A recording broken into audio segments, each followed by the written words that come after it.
नमस्कार, आदाब, सत श्री अकाल। दोस्तों, आज फिर हम अपने इस YouTube चैनल साच कहूं मारन धान पे जाने अनजाने रचनाकार एपिसोड में हम लेकर आए हैं एक ऐसी शख्सियत को जो साहित्य के क्षेत्र में, रंगकर्म के क्षेत्र में और तमाम सामाजिक राजनीतिक गतिविधियों में आप बढ़ चढ़ कर हिस्सा लेते हैं, जन संघर्षों में हिस्सा लेते हैं और अभी तक आपने हिंदी साहित्य जगत को बहुत कुछ दिया है, लिखा है, पढ़ा है। आपकी तमाम रचनाएं तमाम पत्र पत्रिकाओं में प्रकाशित हो चुकी हैं। आपके कविता संग्रह नया बीजक भी प्रकाशित हो चुका है। आज हम साहित्य के साथ साथ ही, कविताओं के साथ साथ ही कुछ समसामयिक घटनाओं, परिस्थितियों पर भी सवाल जवाब करेंगे। मैं आज इस एपिसोड में कामरेड अजय कुमार जी का बहुत बहुत स्वागत करता हूं कि आपने अपना बेशकीमती समय हम लोगों को दिया, हमारे दर्शकों को दिया। तो मैं चाहूंगा कि एक कविता आप अपनी, सवाल से पहले एक अपनी अच्छी रचना जो आपको बहुत प्रिय रचना हो, वो हम लोगों को, हम दर्शकों को सुने।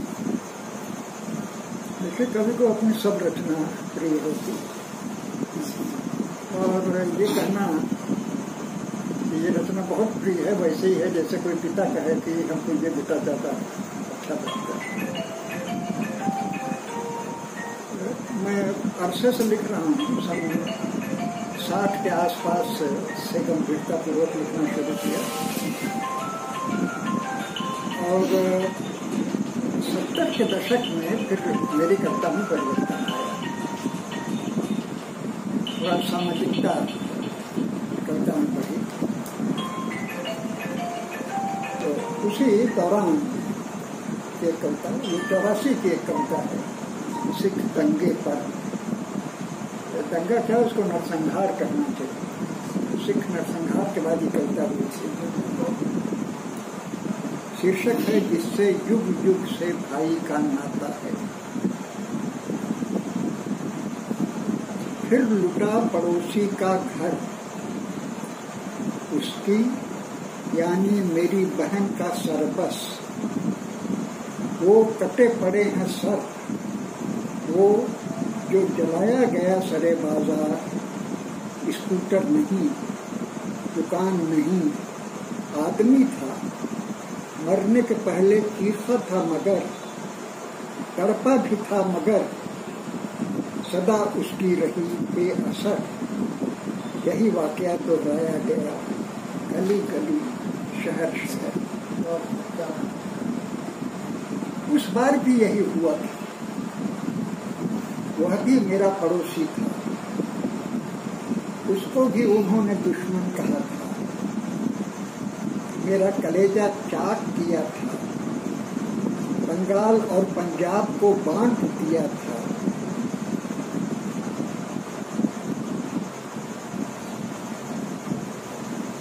उस बार भी यही हुआ था। वह भी मेरा पड़ोसी था, उसको भी उन्होंने दुश्मन कहा था। मेरा कलेजा चाक किया था, बंगाल और पंजाब को बांट दिया था। सिंध, बलूच, पख्तून को अलग किया था। देश में परदेश कहा था। मालिक छोड़ सारा नाटक यही था। यही दर्शक, यही अभिनेता, मंजर यही था। देश बंटने के पहले भाई भाई से लड़ा था। उस वक्त तो खैर मैं बच्चा था। इस वक्त क्या कर रहा था? जब बोई जा रही थी नफरत, जब दिलों में बीज फूट का पड़ा था, मैं अकेला ही सही, अकेला ही क्यों नहीं इस आग में कूद पड़ा था। 47 हो या 57, 62 रहा हो या 72, 80 हो या 84, साल दर साल जब भी खून मांगती थी दोस्ती, मैं कहाँ खड़ा था। डर या फर्ज में कौन बड़ा था, क्यों जानकर अनजान बना था, किस गफलत में पड़ा था, क्यों नहीं देख रहा था कि खून के सागर में तैरा कर लाया गया सत्ता का जो जहाज, उसकी ऊंची मीनार पर कौन खड़ा था। कौन बांटता है मुझको, कौन मुझे खुद से लड़वाता है, किसकी सुख संपत्ति की खातिर देश टूटता जाता है, वो ही दुश्मन बन जाता है जिससे युग युग से भाई का नाता है। धरती से रहने वालों का ये कैसा कच्चा नाता है, इस मिट्टी से उठकर कोई कैसे इस मिट्टी से कट जाता है, देश बात बात में कैसे बट जाता है। इसका इस मिट्टी से खून पसीने का नाता है, इसके एक इशारे पर इस मिट्टी का दुश्मन बन जाता है। इस मिट्टी से जन्मे लोगों में युग युग से भाई का नाता है।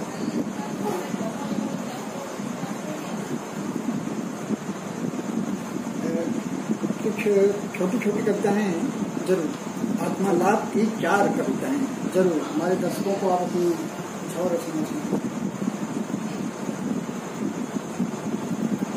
आत्मालाप इस सिलसिले में पहली कविता है। दुनिया बदलने का सपना पाले, घर से निकलते ही खुद से टकरा जाता है। खुद को बदलने की लड़ाई में बहुत बार बिना लड़े हार जाता है। दूसरी है, तीखे बरछों जैसे प्रहार करते हैं विचार, बार बार बार बार। संस्कारों की दीवार का कुछ हिस्सा ढहा भी देते हैं कभी, पर दीवार रहती है बरकरार। इस जंगल में छिपे बीमार मैं से जाता हूँ बहुत बार हार। हवा में बसते हैं थोड़े विचार, और हो जाता हूँ पहले से अधिक बीमार। तीसरी कविता है। रोज सुबह सोचा बदल दूंगा जिंदगी का ढर्रा, ढर्रे से गुजरकर हर रात सोचा कल से। फिर हुई सुबह, फिर हुई शाम, उम्र यूं ही हुई तमाम। इस सिलसिले की आखिरी कविता है। कबीर को सराहा, हर ऊँट लुकाठी हाथ में लिए बाजार में निकल नहीं पाया। मीरा को चाहा लेकिन राजमहलों का मुंह छोड़ बावरा बन सांवरे को खोजने सड़क पर नहीं चला आया। जहर का प्याला कभी हंस कर नहीं पिया, किस को महामानव कहा, खुद आदमी नहीं बन पाया। मार्क्स को पढ़ा फिर भी जहाँ का तहाँ रहा, क्या किया सांस लिया सांस किया। बहुत अच्छी रचना रही, विशेषकर जो आपने जिससे युग का भाई का नाता कविता जो सुनाया। आज के दौर में भी जहाँ राष्ट्रवाद, राष्ट्रभक्ति, देशभक्ति के नाम हत्याएं की जा रही हैं, सवाल पूछने वालों के ऊपर सरकारी तंत्र के द्वारा जो है कि जेलों में ठूस दिया जा रहा है। ऐसे दौर में जो कविता आपने सुनाया भाई से भाई का, बहुत ही समीचीन कविता है। कॉमरेड अजय, कुछ सवाल हैं आज भी दौर में, मैं उन सवालों से आपसे चाहूँगा कि आप उसका जवाब हमारे दर्शकों को दें। आज की परिस्थिति में जहाँ एक तरफ पूंजीवाद अपने चरम पे है और बेरोजगारी, भूखमरी और मजदूरों की तादाद में दिन दूना रात चौगुना बढ़ोतरी हो रही है, ऐसी परिस्थिति में जहाँ जन संघर्षों का तीव्र होना चाहिए, जन आंदोलनों का तीव्र होना चाहिए, आज जन आंदोलन, जन संघर्ष जो है सड़क पे बहुत कम दिखाई दे रहे हैं। इसके पीछे क्या वजह हो सकती है? क्यों ऐसा ऐसी परिस्थितियाँ हैं कि आज जनता सड़क पे नहीं है आंदोलन पे, जबकि राजसत्ता के जुर्म, राजसत्ता की लाठी आम जनता के ऊपर सबसे ज्यादा आज के दौर में है। ऐसा तो नहीं है कि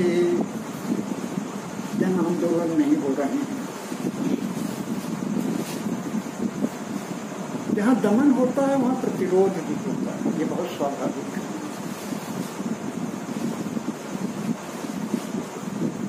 हमारे यहाँ भी जहाँ दमन है वहाँ प्रतिरोध भी है।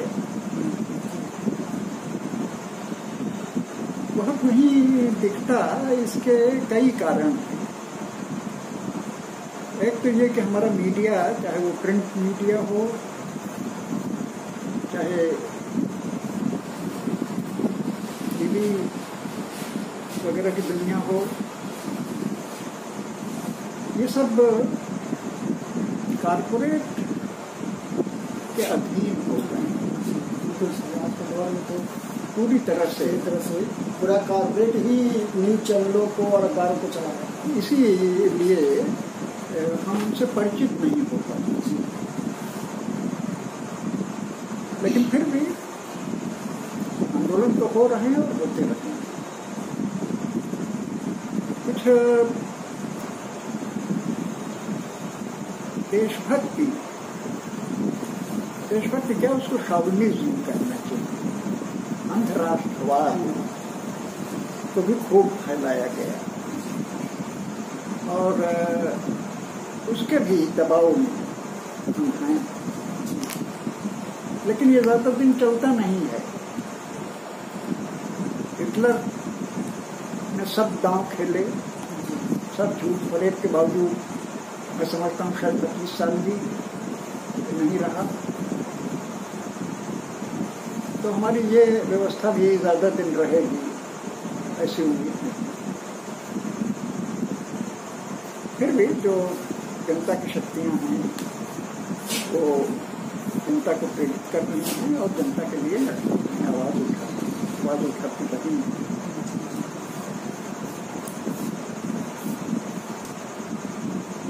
कॉमरेड अजय, एक सवाल अभी मैं जानना चाहूँगा कि जब पूरी दुनिया में उपनिवेशवाद था और उपनिवेशवाद में जब राष्ट्रीय स्वतंत्रता आंदोलन चल रहे थे अपने अपने देशों के, अंतर्राष्ट्रीय स्तर पे भी आंदोलन चल रहे थे, उस दौरान दुनिया के तमाम देशों में बहुत बड़े साहित्यकार पैदा हुए जिन्होंने जनता की बात को, जनता के संघर्ष को अपनी रचनाओं में, अपनी साहित्य में उकेरा और उभारा।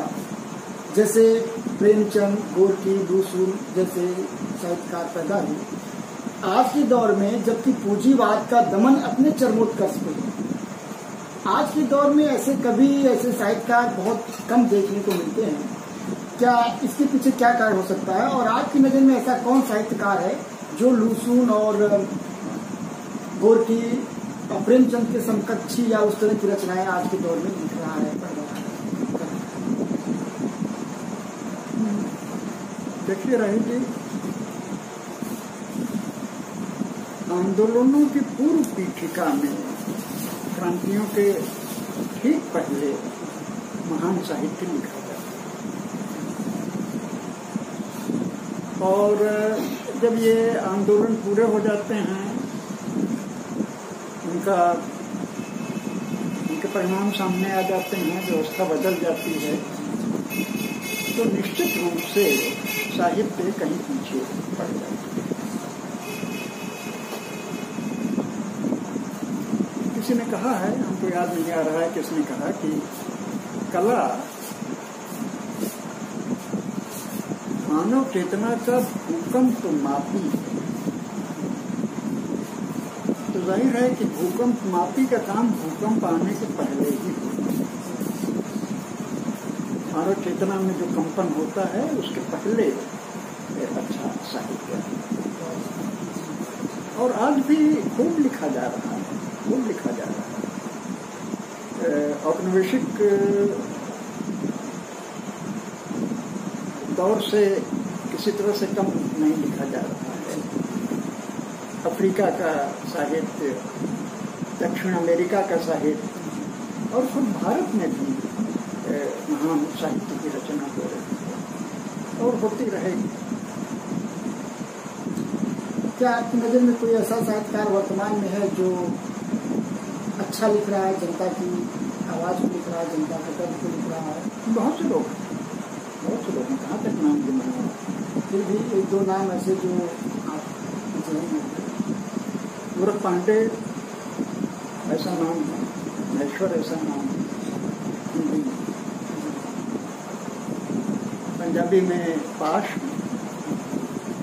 लाल सिंह गिल,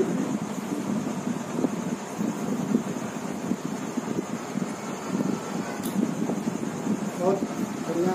एक अगला सवाल हम आपसे करें, उसके पहले मैं चाहूँगा कि एक दो रचनाएं और हमारे श्रोताओं को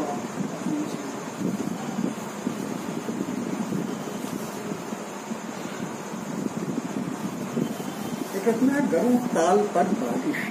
गरुड़ ताल पर बारिश, ये 7 साल रहा हूँ, कई साल गर्मियों में जाता था, तो वहीं पर गरुड़ ताल है, उसी पर है ये कविता। उस दिन तकरीबन यही वक्त था जब तुम गरुड़ ताल के पूर्वी कगार पर एक बड़ी सी चट्टान पर बैठे ताल को मौसम के इशारों पर रंग बदलते और उसके एक इशारे पर पेड़ों को दबे पांव ताल की ओर बढ़ते और उसके एक इशारे पर पेड़ों को दबे पांव ताल की ओर बढ़ते जोर निगाहों से एक साथ देख रहे थे कि पीछे की पहाड़ियां फलांगता फौजी दस्तों सा बादलों का एक रेला नीचे उतरकर ताल को हौले से छेड़ता, चील की तरह ईसाई आश्रम की जुड़वा काटेजों को छूता सामने की पहाड़ियों की दरार से निकल गया। जब बाकी बचे बादल पीछे की ऊंचाइयों से आगे की गहराइयों तक दंगे के बाद सड़क गलियां रौंदते सिपाहियों से, जबकि बाकी बचे बादल पीछे की ऊंचाइयों से आगे की गहराइयों तक दंगे के बाद सड़क गलियां रौंदते सिपाहियों से गश्त लगा रहे थे। रिमझिमी ताल में मोतियां रोल रही थी और झमाझमी उन्हें कूट रही थी मूसलाधार। मोतियों का खरल बना नाच रहा था ताल। हवा के इशारे पर पेड़ और उनके इशारों पर सब कुछ वज्द में आकर नाचने लगा था। जब मौसम तुम्हें एक ठंडी आंच से सेक रहा था, तुम क्यों नहीं छाता फेंक कर नाच उठे थे अजय कुमार? क्यों तुम्हें याद आ रहे थे उड़ीसा, गुजरात, यूपी, बिहार के तमाम फादर ब्रदर मन? क्यों नहीं आश्वस्त कर रही थी तुम्हें बादल छट जाने के बाद की जोड़ा काटेजों के बीच उठी धुएं की मीनार, जो आग की खोज के दिन से आज तक आश्वस्त करती रही है हर शाम को। आत्मिक सुख से विभोर कर देने वाला वह अलौकिक मंजर नहीं छू पा रहा था तुम्हें। बार बार याद आते रहे फादर स्टेन और उनकी निरीह औलादें, तथा कथित पेड़ गिरने के बाद धरती की चीखें, बाबरी मस्जिद की शहादत पर अपनी ग्लानि भरी पीड़ित विवशता। क्या करोगे पहाड़ की चोटी पर, क्या करोगे पहाड़ की चोटी या वादी में घर बनाने के सपने का? लौट जाओ मणियाहू, मछली शहर, मलनी, खुटहन। लौट जाओ एकहुआ, जहाँ चंद साथी तुम्हारे दुनिया को बदलने का सपना लिए जद्दोजहद कर रहे हैं। पहाड़ से शांति खोजने अब लौट चलो मैदानों के धधकते खेत खलिहानों की ओर। धन्यवाद। एक और छोटी रचना आप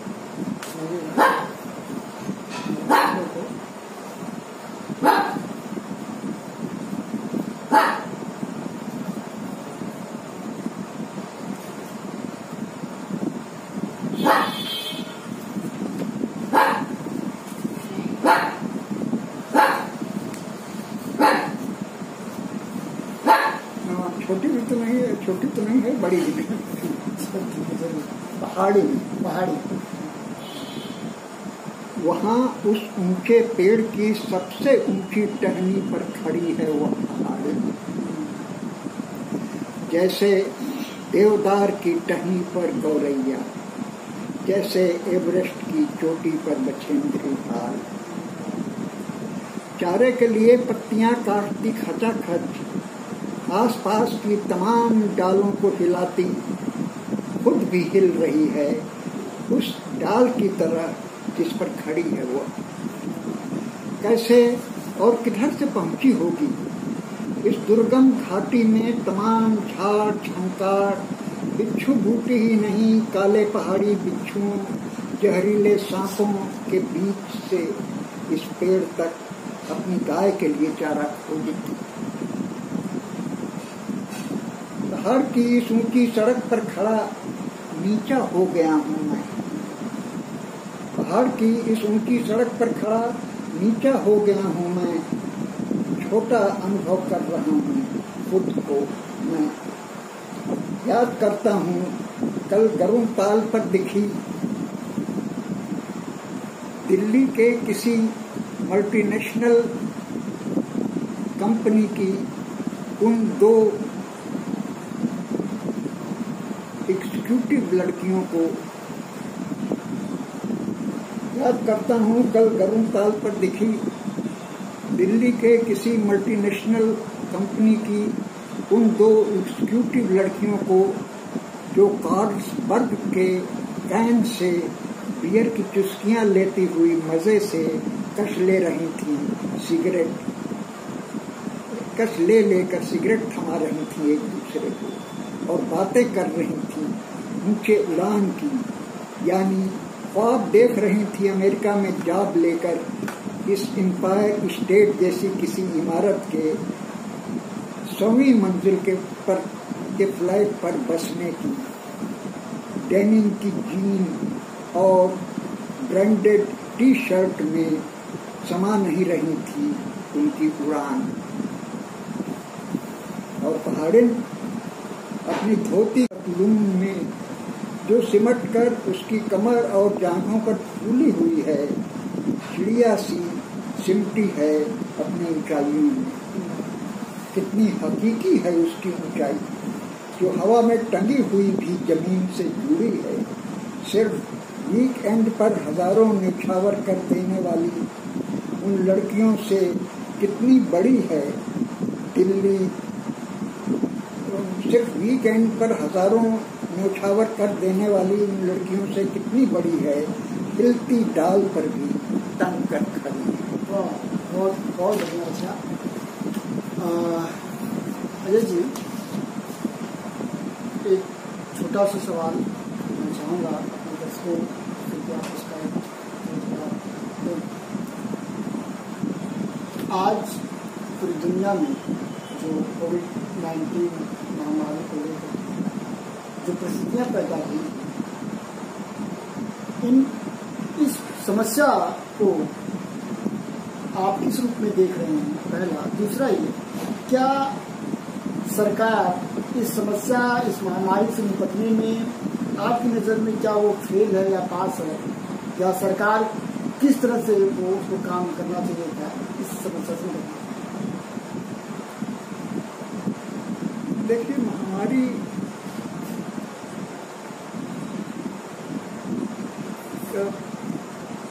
कोई पहली बात नहीं है।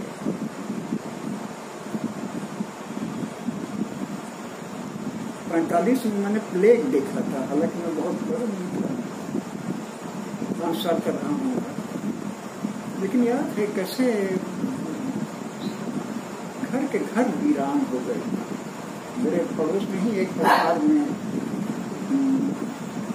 सिर्फ एक बच्चा था और उसको भी पड़ोसियों ने संभाल के पाल लिया और बाकी सब मर गए।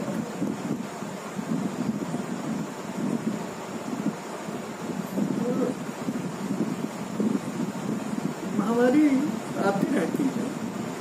इस महामारी में और उनमें हम फर्क ये देख रहे हैं कि इसका हवा बहुत खड़ा किया गया जी। इतना आतंक फैलाया, तो शायद तब मीडिया इतना प्रबल नहीं था, पकड़ नहीं थी। लोग अस्पतालों से कूद के खिड़कियों से भागे। बीमारी की आशंका से कुछ लोगों ने आत्महत्या कर लिया। लोग इतने निर्मम हो गए कि बाहर से आए अपने रिश्तेदारों को उन्होंने घर में घुसने नहीं दिया। ऐसी तमाम खबरें बराबर आती रहती।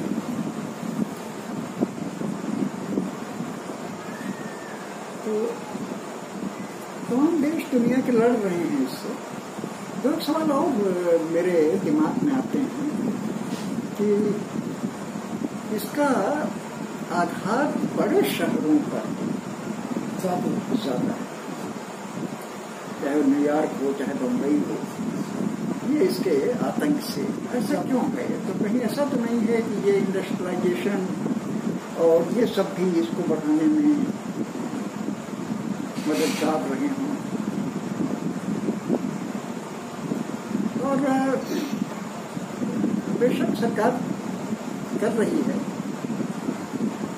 जितना किया जा सकता है, लेकिन यही सब कुछ नहीं है, और भी किया जाना चाहिए, किया जा सकता था। तो जैसे लोगों को ट्रांसपोर्ट करने में ये शुरू से ही इस पर कदम रखना चाहिए था, लेकिन उस वक्त कदम नहीं उठाए गए।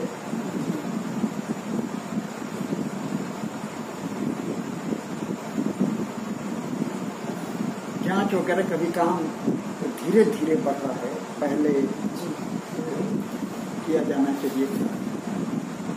और अस्पताल वगैरह की फैसिलिटी के तो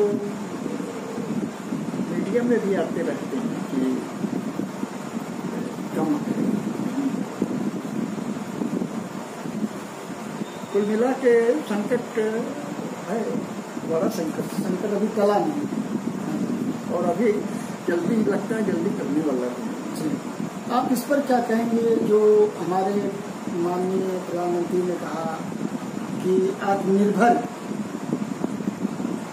बनिए, तो इस पर क्या आप कहना चाहेंगे? क्या जो जिसके पास कुछ भी नहीं है, न गांव में जमीनें हैं, न रहने के लिए ढंग का घर है, और जिनके पास जिनके जेबों में पैसे नहीं है कुछ करने के लिए, कुछ खरीदने के लिए, वो कैसे आत्मनिर्भर?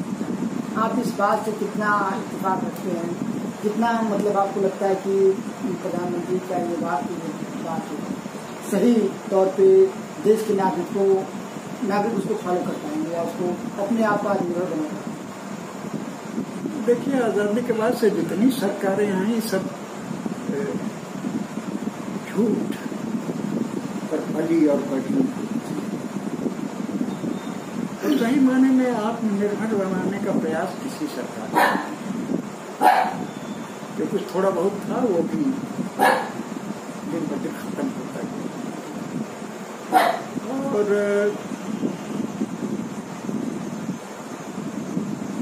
कॉर्पोरेट दुनिया से भारत को बांध लेने, उस पर निर्भर हो जाने पर तो हमारी पिछली सरकार और ये सरकार बिल्कुल एक राय है। एक बहुत साल पहले की बात है, मैं जा रहा था हार्वर्ड से, एक जगह नारा लिखा मैंने, ये था कि कांग्रेस भाजपा भाई भाई,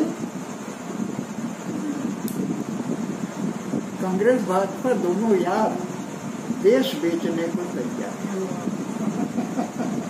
तो ये नारे भी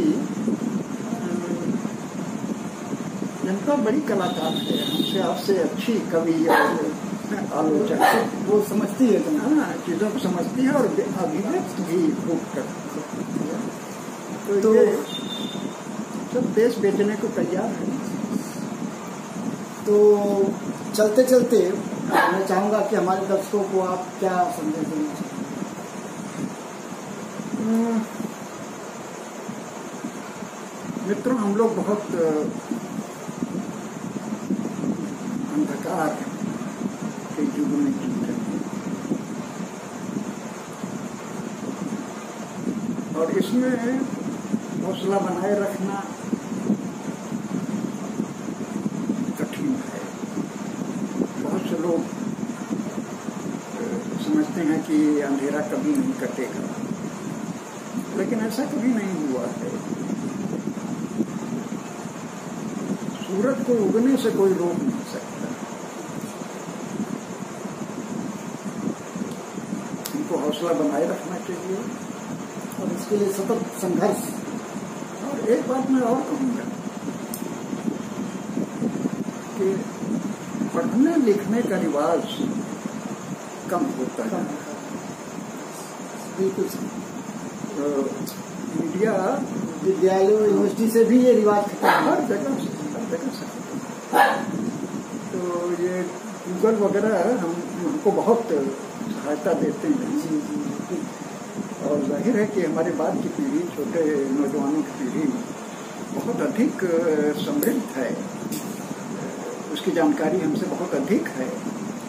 लेकिन जिस गहराई से किताबें हमको ले जाती हैं वो गहराई पर सोशल साइट और बिल्कुल। तो मैं समझता हूँ कि आप इस मीडिया पर भी रहिए, गूगल भी देखिए, और किताबों के साथ भी दोस्ती।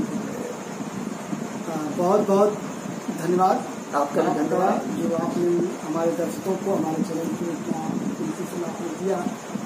तो दोस्तों, देखते रहिए आपका अपना YouTube चैनल साच कहूँ तो मारन धावे। जाने अनजाने रचनाकारों के अगली कड़ी में हम एक नए मेहमान के साथ, नए सवालों के साथ आएंगे। तब तक के लिए अपने दोस्त लाल प्रकाश राही को दीजिए इजाजत। नमस्कार, आदाब, सत श्री अकाल। नमस्कार, आदाब, सत श्री अकाल। आज एक बार फिर हम लाल प्रकाश राही आपके अपने YouTube चैनल साच कहूँ मारन धावे में जाने अनजाने रचनाकार एपिसोड के तीसरे श्रृंखला में हम एक ऐसी शख्सियत के साथ हाजिर हुए हैं जो साहित्य के क्षेत्र में काफी कुछ लिख पढ़ रहे हैं। आप एक साहित्यकार, लेखक, कवि ही नहीं, आप एक राजनीतिक सामाजिक कार्यकर्ता और एक रंगकर्मी भी रहे हैं। आज हमारे बीच में इस एपिसोड में कॉमरेड अजय कुमार जी हैं। मैं आपका स्वागत करता हूं आज की इस एपिसोड में। आज हम लोग तत्कालीन परिस्थितियों पे कुछ सवाल जवाब, कुछ बातचीत करेंगे।